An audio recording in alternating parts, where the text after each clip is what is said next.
Hello everyone and welcome to Movao Live. Today I am speaking to Richard Speechley, who in 2022 had an above-the-knee amputation when a small cut on his leg spiraled into decades of medical issues, leading to many health complications. Richard is South African and lives in a country that is remarkably forgiving in terms of its beauty, nature and weather. However, it is less forgiving towards people with disabilities. Richard is working hard to create awareness for the societal barriers and advocate for change in South Africa. And I can't wait to delve deeper into his story.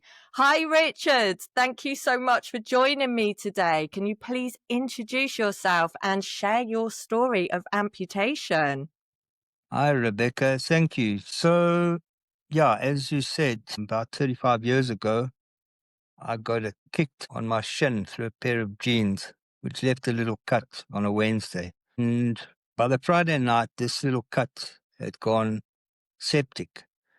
I, at the time, was still living with my wife, and I said to her, "What's this?" She said, "Hop in the bath. Let's just get a needle, sterilize it, clear it out, see if we get rid of the poison," which never happened. On the Saturday, I went to see her GP, who gave me an antibiotic, which didn't help. On the Monday morning, I woke up and I went to my GP, took one look at me, said, "From here, you go across the road to Rosebank Clinic." I said, "I need to go to work. I'll come back at 12. He said, "No. If you don't go now, at 12 o'clock, we cut your leg off." So in I went. I got cellulitis. I was in there for 3 weeks. They managed to save my leg, thankfully, and it got back to normal. But over the years, it's kind of died. I thought I was handling it, and I didn't necessarily go and have it checked. In 2012, I went to Ghana on a contract. I arrived in Ghana. My leg was kind of dead. 3 weeks later, I discovered and I suffered from DVTs and blood clotting issues. What do you mean by dead? Was it like, when you get pins and needles, was it that No, it was, sensation? no. I mean, I couldn't run. I could walk, Okay. but I couldn't run. So anyway, 2022 came, February. I woke up on a Saturday morning. My leg was literally dead. And my buddy, my very good friend who saved my life, called me, said, "What's up?" I said, "My leg." He said, "Get to a doctor." I went to the doctor. And then in April, on Thursday night, my leg exploded. Literally burst. I kept it elevated, which is what I did in the past. Friday it came down. Saturday morning it was big problems. My mate phoned me. He was in the Bahamas. Said, "What's up?" I said, "Now I've got big problems." He said, "Find the nearest hospital, doctor. Don't worry about money. I'll take care of everything and just get it sorted." I went in. They took one look at me, said, "Yeah, in you go. We're amputating." They cut. And 3 days later, they had to cut again just below the knee. And I was in ICU on, I don't know what, but I thought I was in America, in Pretoria, all over the place, not lying in the ICU. They came on the Monday and said, 2 weeks later, they said, "We need to cut tonight." Anyway, the third time they cut above the knee, got rid of all the poison. And yeah, then the journey started. Because you just said then all the poison, was it that small cut? That poison from the small cut was still inside your body and something obviously No, triggered it and made it, there was a no. there was a blockage. There was no circulation. I All do right, suffer okay. from a circulation issue, which is a genetic thing from my father's side of the family. Mm-hmm. Um, I'm looking forward to being 69 because no male in our family, grandfathers have lived older than 69. I had my heart attack in 2015, so I've done that. I'm not good at dying. Twice I've tried, so I'm not successful. So we'll leave that one out. After that, they put me into a rehab, a Netcare, Auckland Park, a specialized rehabilitation center. How And I was went your in. rehabilitation center? How is it over? How is it in South Africa for amputees? Do you have many services over there to support you after amputee? amputation? So if you look for support or answers, there isn't one central place, certainly in South Africa, where you can get this information. And what happens with the rehab centers here, it depends on, okay, so South Africa, we don't have a public health system. We have one, but it's, if you don't have medical aid or health insurance and you get sent to a government hospital, a public hospital, and you have a life-threatening situation or illness, if they don't see you immediately, you're probably going to die. So from a rehabilitation center perspective, depending on your medical insurance and the plan you're on, determines how long you're going to stay in the rehabilitation center. Yeah, how was your personal journey back to, walking again and So, trying a new prosthesis, and how was that journey like for you personally? all right. So when I got there, I had two options. One, because my friend had stepped in, he said, I'll I'll take care of everything. You don't worry about a thing. All you have to do is fight the fight, heal your body, Mhm. and the rest is up to me. When I got there, the first night someone was screaming, "Help, help, they're trying to kill me, let me out of here." I thought, what have I let myself in for? But when I started with the physio daily, I saw an 83, 84-year-old woman doing some stuff. And I just marveled at the fact that at her age, she was doing this. And I asked her, "How old are you?" and thanked her. And I realized if I don't do this properly, I'm going to let myself down. But more importantly, I'm going to let the people who have their faith and support in me go forward. And I attacked the physio with vigor, and I wanted to do more. I then was discharged, and I was referred to a guy who would come and see me, a prosthetist, which he did. And I thought, if I go back to the rehabilitation center for a month while they make my prosthetic and lie in bed and I'm not sick, I'll go crazy. So I chose to go the route with this guy who came to see me. Problem was, he'd been doing this for 40 years, but he only deals with 2 amps a year. So the socket was incorrect. I learned it was too small. I learned then that 90% of the success of a prosthetic is the socket. If the socket's right, whatever's below will work. If the socket's wrong, whatever's below, you can have a genium.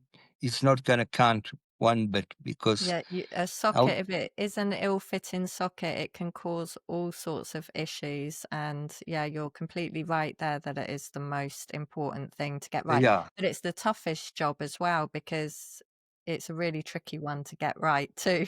Well, there isn't one solution for all, which is the problem. I then went back to Auckland Park. There's a rehabilitation, amputee rehabilitation center there. They made me a socket. I learned, put me in touch with physios, and that was an amazing experience. I thanked my brother and the guy who messed up for messing up.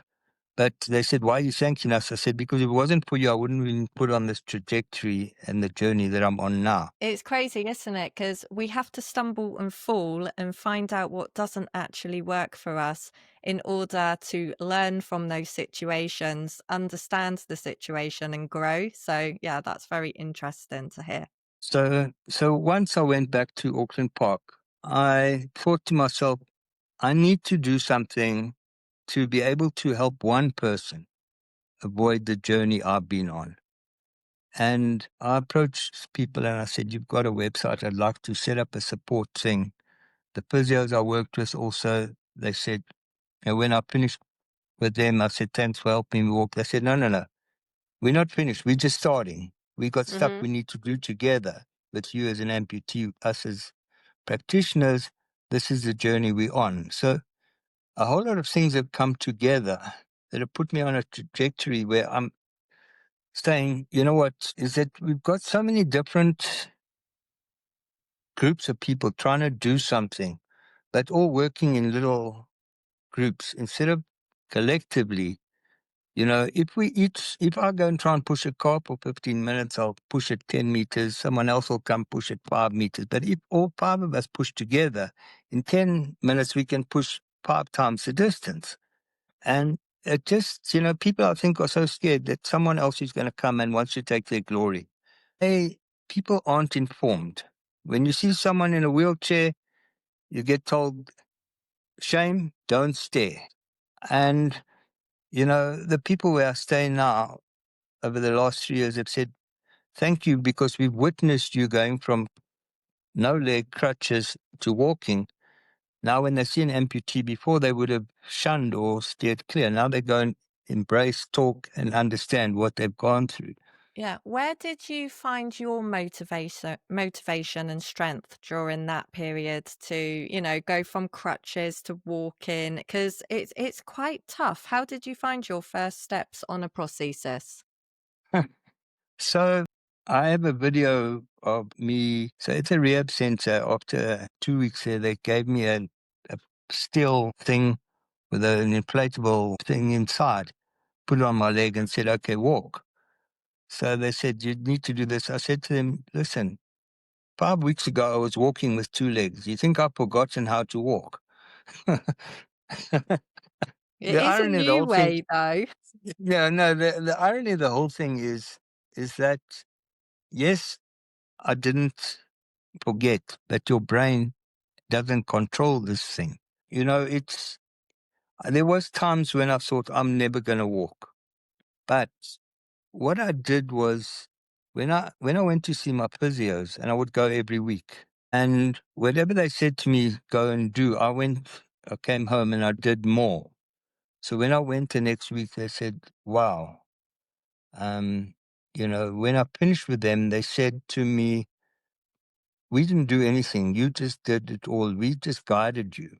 Mm. And I think that goes back to the faith that people have in me and the support. If you don't have that, you've got no chance. But It- also, you're not giving yourself enough credit here, because it's not only that, it is the willpower and the inner strength not to give up and to keep fighting and to keep pushing through the hard times. Like you said, there was a point that you didn't think that you would be able to start walking again, and you did. And that was you getting yourself through that, finding that strength and determination to push through. So our community, some people really struggle finding that inner strength. So, well well, done. oh, thank you. I appreciate that. But, I look at it and I see, people complain and always this, that, the other, and don't do anything about it. You tolerate them for a few days. When you're doing something to make yourself better, you you enjoy it. Mm. And when I walked for the first time on the golf course, and when I came back, everyone came up and said, we're so proud of you. Well done. Da, da, da. It was 1.5 or 2 kilometers I walked. So that was all worth it. I also, people knew who I was in the past, what I'd achieved physically, sporting wise, etc. And, everyone came and said, shame you lost your leg. It's so awful. Da, da, da. I said, no, no, no, please, it's not. Mm. I'd done everything I wanted to on 2 legs. It's not as if I have any regrets. So the thing is, when people say you lost your leg, shame, it must be tough. I said, no, no, no. For me, this is a lifestyle change. I've done everything I wanted to with 2 legs. But if I hadn't, I wouldn't have gone on the journey I've gone on. And the journey is exciting in that every day I wake up, I've got something new to look forward to. I've met some amazing people. I was waiting for an Uber outside, and there's a family of little people that stay up the road. While I was waiting, the father and son came and they went, oh, that's a lovely leg you got. What happened? And I started talking to them. And when I got in the car, I realized, why did you speak to them differently? And when I came home, I went up and knocked on the door, and the father came and I said, hi. He said, is there a problem? I said, no, I've come to apologize. He said, why? You don't owe us an apology. I said, no, I do, because I spoke to you differently. Because you look different, I treated you and spoke to you differently, which was wrong. And they said, we're used to it. I said, but that's also wrong, because you shouldn't be used to that. So Absolutely. That's so the good of you to have done that, to have acknowledged that you had seen yourself talking to them that way and then going over to them. I bet they really respected you for that. now we're very good friends. But my point is that 5 years ago, if you told me I would be doing this stuff, I would say that's not me. So I believe when they took my leg away, Well, two things. There is a higher being because in 2015, alcohol in my body decided to part company. And secondly, that whatever they took with my leg, they gave me some more common sense and some brain, and giving me a chance to get involved with stuff to help, as I say, one person avoid the route I've been down. What advice would you give to, someone that is similar to you in a similar situation who is in quite a lot of pain and they have been told that amputation is, probably their future? What advice would you give to them if they're worried about, the procedure and the aftermath of amputation? People think that because you're an amputee and someone's going to have an amputation because they've got diabetes or whatever, people who have broken their leg and taken 18 months to heal becomes a problem. I'm not, they say, amputee Richard will help. I say I'll talk, but then when I get the history, I'm not trained or know enough to be able to say what to do. Yeah. I guess I'm not meaning in terms of medical advice. I'm meaning on the motivational, No, inspirational side of things. They know it's going to happen. They know that's the reality of their future because the doctors have told them that, but they're just so worried, like how can they no. pick up on their life again? But I would tell people it's not the end of the world. Definitely not. 2 weeks ago, when I had a new socket made, I saw a little girl who's 11 months old. She had ABS syndrome, that there was a sac grew around her leg when she was in her mother's womb. They cut her leg off. She's 11-month-old with an amputee from below the knee. They made a little socket. It was this, I thought it was a sample. And the mother said to me, "This is my daughter. What am I going to tell her?" I said, "She's going to have the answers before she knows the questions, and she'll tell you. But she'll be better off because she'll start walking with a prosthetic, so she won't know any different." Yeah, that's like It's, me, Richard. I was I born with know, limb difference, and I had my first prosthesis fitted when I was 18 months old. So I don't know any different. I've always walked on a prosthesis. so people, it's not the end of the world. No. Um, you just have to have faith and find the right prosthetist. I'm on my third one now. Mm, The second one I was happy with, but the third one has been a revelation. yeah. Because he does his stuff with love. I've watched him, and Mm, it's incredible. And we can talk about this because this is an exciting point going yeah. forward. And you do really notice the difference from someone that generally cares and wants to find a solution. Because of me and my limb difference, I was having a few years ago actually terrible, terrible issues. And it was because my alignment, because I was born with PFFD, I don't have a proper hip. So my alignment isn't textbook. It's not the same alignment that someone who was born with two legs would have. So you need to tweak with it. You need to find like other solutions and workarounds to find that best fitting alignment for me. And because this is a great advert for Ottobock, the C leg stumble and fall feature is so brilliant. Because if I was on a mechanical knee, they would have realized the alignment was out because I would have kept falling on the floor. But the stumble and fall was stopping me from falling on the floor. But then that was hiding the fact that my alignment wasn't completely right. And yeah, it took a while to actually get that sorted. But as soon as it was fixed, honestly, it just made such a huge difference. I felt like I was walking so much better. And yeah, it's really important. So I'm on this new socket now, which is not an Ottobock product, but one of the others, starting with an O. That's Um, okay. Movao is a community for all okay, amputees so to wear so all products. We can talk about it's just powered by Ottobock, but Ottobock are here to support the community no matter what manufacturer you wear. so Johan Snyders, who started Jumping Kids, he developed and worked with Ossa in Iceland to develop a way of making a socket in one sitting. Mm, So They That's the measure, direct you come back, socket, isn't the it? direct socket, Hmm. yes. 35 minutes, the socket's made. It only goes up halfway up my residual limb, not all the way up to my hip, which was hurting me. I can walk faster now. People won't walk with me because I walk too fast. People that are able-bodied won't walk to me because I walk too fast. But the advantage of this is I'm using more muscle, so the residual limb is changing. So, and it costs 1/20th of what the first one I got cost. Medical insurance will pay the 200,000 Rand for the socket, but I'm saying, why don't you punt the direct socket? It's not a fit for everyone, but 70 to 80% of this is a solution. At 1/20th, you can get 20 more people mobile for the Yeah. same price. It's an And individualized thing though, isn't it? For example, I'm not too sure I would suit the direct socket no, you because wouldn't, no, exactly. because And your residual limb I've might not be long enough. yeah, and I've heard so many, many people talking about how it's really made a difference in their life moving to the direct socket. But I've been told that it probably wouldn't work for me. But that's not something I'm not used to because my entire life I've had people saying, oh, because of your limb difference, this product won't work for you. And usually if I fight enough, I've been able to get it. And I've proven that it does work. So I think it might be something that I look into in the future and see if it works. Yeah, so please do, tell me about the 50-year school reunion that you had, because you used to be a former rugby player, didn't you?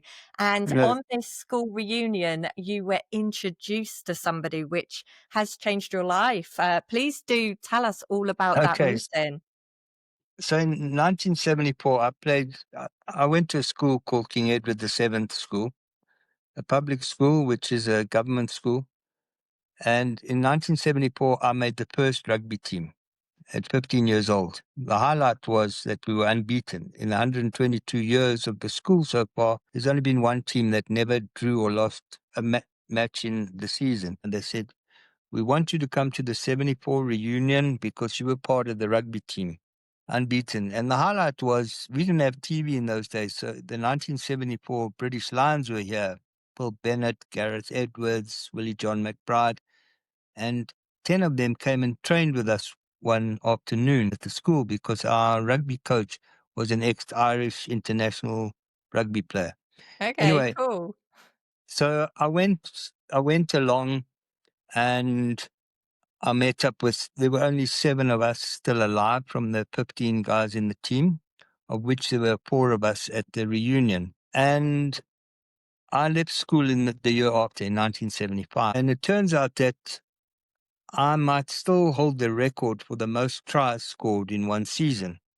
And when they That's asked our cool. captain who was there, they said, um, you know, there were 2 wings scored over 40 tries in the season. Do you know how many each one scored? And he said, well, we can ask the one. The one's died. The other one is here. Let's ask him. I said, I don't know. We didn't keep track of that, but I think it was 22 or 25. They said, if it's 25, you hold the record for the most tries in one season. And Lee pulled up my jean leg and said I was so good I only needed one leg to score those tries, which was quite funny. But I met this lady who organized the whole thing, and she said, do you know Michel Stevens? I said, no, who's Michel Stevens? She said, yeah, he's got Jumping Kids. Google it. So I came home and I Googled Jumping Kids, Michel Stevens. He made the mistake of leaving his mobile number on their website. And turns out that Michael's accident, he was hit with 33,000 volts of electricity when he was 12. He lost both his legs. His accident happened on the same day that I got the sore on my leg, the same 9th of August. When I met Michael, he contacted me and called me, and he came and had coffee with me. He said, who's Wayne Speechley? So I said, Wayne's my son. I have 6 sons. Wayne was in Michael's class in standard 6 and standard 7. 8 and 9. So we had a lot in common. We were at the same school, accidents the same day, same year. And, he knew my son Wayne. And we started chatting. And I said, I need to do something to help people, and how can we do this? And he introduced me to the Jumping Kids. So Jumping Kids was started by Jan Snyders, who's an orthotist, prosthetist, whose sister passed away from cancer, but lost her leg, and he had to find a way. He wanted to find a way to help her live a full life as far as she could, to enjoy the time she had left with her family. Mm-hmm. And that's how it started. So Michael got a year, he won a prize to join a non-profit. He went to Jumping Kids. And after a year, he said, that's it. I can't leave now. I need to carry on. He did some research, and there was over 600,000 children that get lost into society in South Africa. Because in the Black culture, if you're born with a birth defect, it's a curse, and the family gets hidden away. And I've heard about this. It's really, so, really sad. so, so what they've done is they've raised money, and they put money together and do a whole lot of things to give kids, and they go to birth defect clinics, they're involved with the oncology thing at the Steve Biko Hospital in Pretoria, where it's a horrible fact, but of the 30 kids that come from there, 60% are under the age of 10 are cancer patients. So, when I heard this thing, it's horrific. But what they do is they raise money, they give people the opportunity to become mobile, so they get it, and then they put them into a mainstream education school, proper schools. The first one was in Thando Mashlangu, who was in a wheelchair up until the age of 10, was born with legs, didn't grow further down past his knees. They gave him 2 prosthetics, blades. 5 days later, he was running. At age 14, he won a silver medal at the Rio Paralympics in the 200 meters. Yeah, There was amazing. a movie called Rising Phoenix, and Thando Mashlangu's in that movie with the cheetahs. So there was another youngster, Puseletsu Mabote, who's just finished at King Edward's last year, who just won the 100 meters world championships at the Paralympic Games in India. He, at age 5, was in a motor car accident, lost his leg on his birthday. And 3 members of his family also passed away in that accident. He got a leg and is doing this stuff. So with Jumping Kids, because people from the rural areas struggle to come to mainstream centers. Traditionally, you go every 2 or 3 days for 3 weeks before the prosthetic fits, and you walk away with it. Johan came with this direct lamination that we measure you, we order, you come the next time we walk out, you've got a prosthetic. And from there, they put them into mainstream schools. What happened in COVID, there was a youngster in a town about 40, 50 kilometers outside Pretoria, where they put him into a mainstream school. He was born with a limb issue, was amputated, and a limb different, and they put him into a mainstream school. COVID came.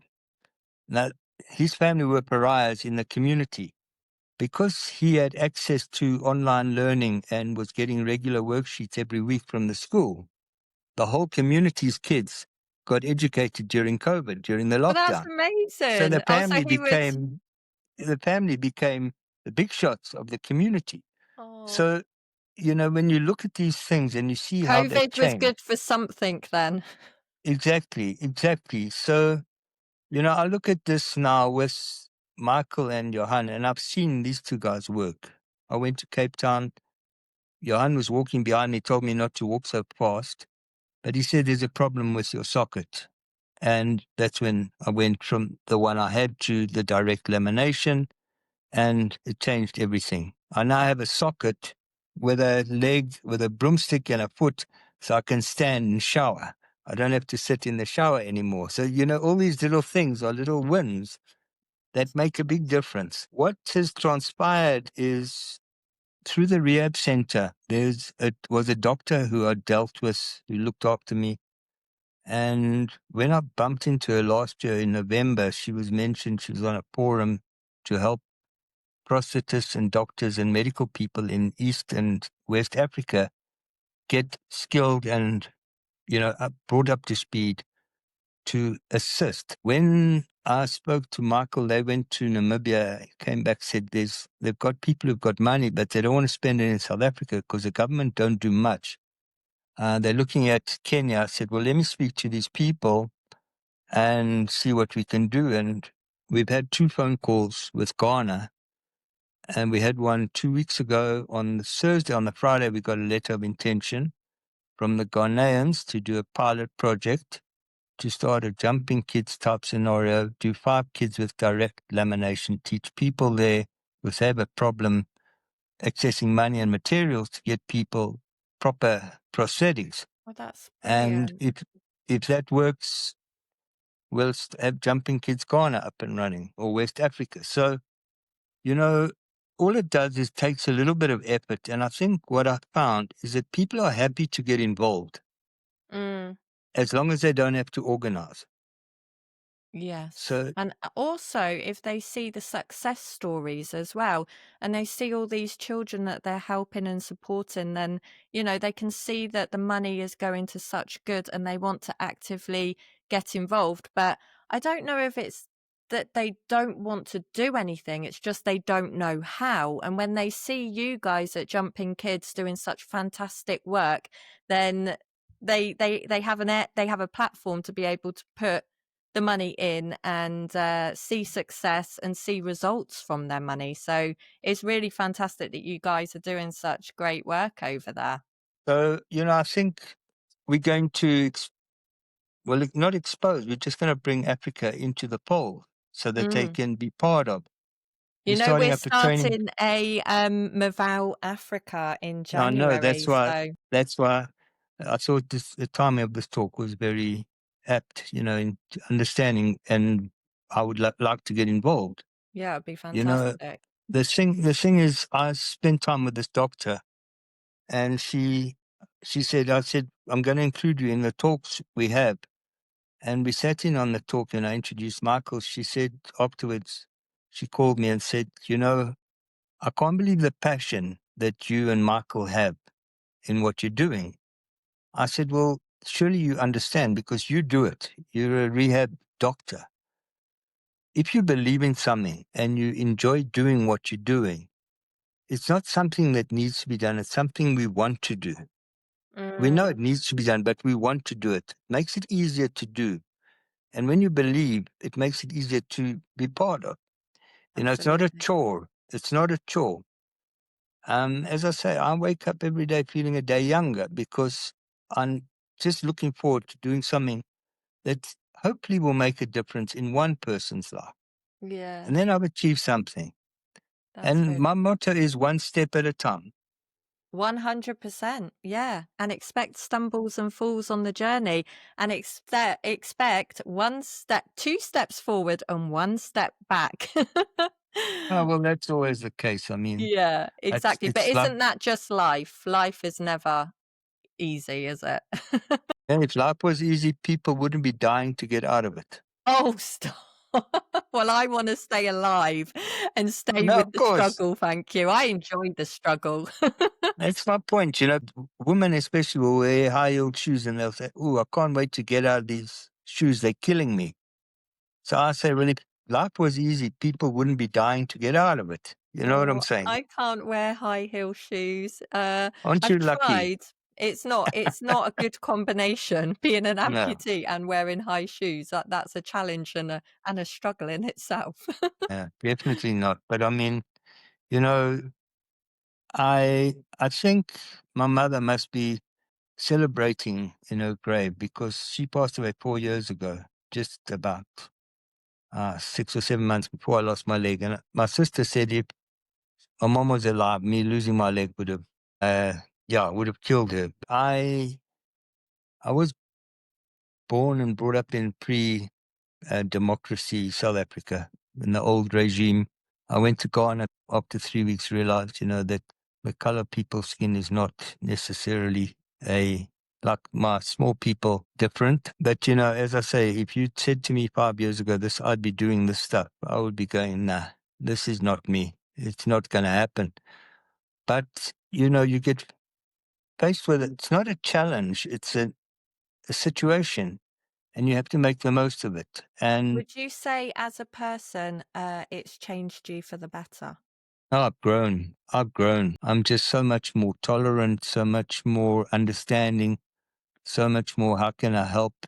And quite amazing in that a lot of people, you kind of bump into people who have problems and then you assist them, And when I spoke at Auckland Park, they said set up a support center for the people, amputees only. I said, no, we need for everybody because 90% of getting over your problem or your recovery is in the mind.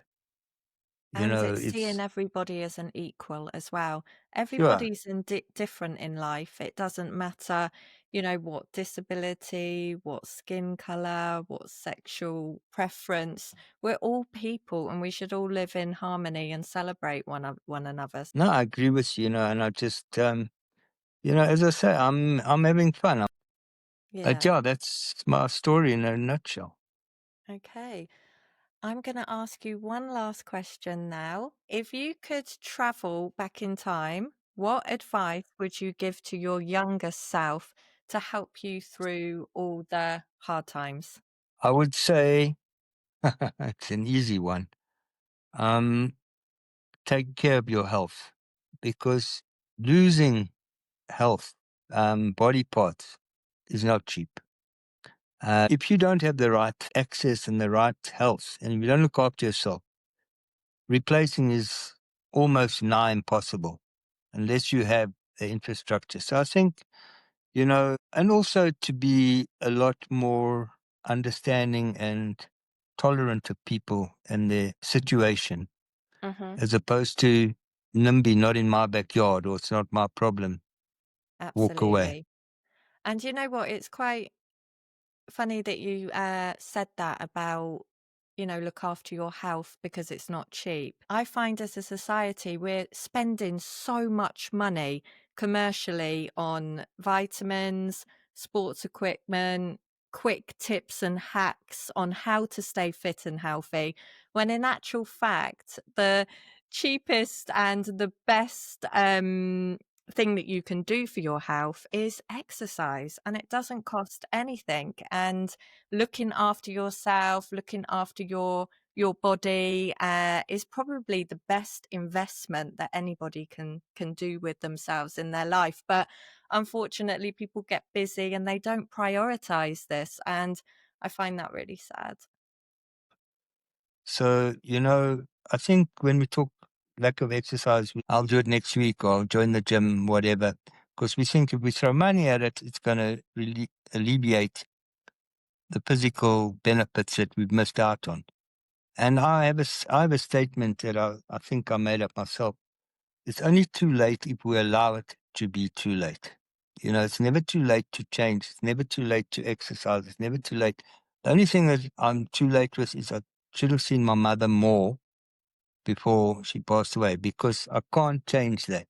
But anything else I can. You know what I'm Yeah. saying? And I just like to keep life simple. Yeah, so maybe we need to appreciate the people around us more. Sometimes I think of my kids and, you get busy and life is busy. And sometimes I think, oh man, I need to, spend more time with them before it's too late and they're growing too fast, because we can't make up that time, can we? We Nope, have to enjoy every moment and live it. without doubt. Without Thank you so much, Richard. It's been absolutely wonderful speaking to you today. Thank you to everyone watching at home, and we will see you all next time. Ciao.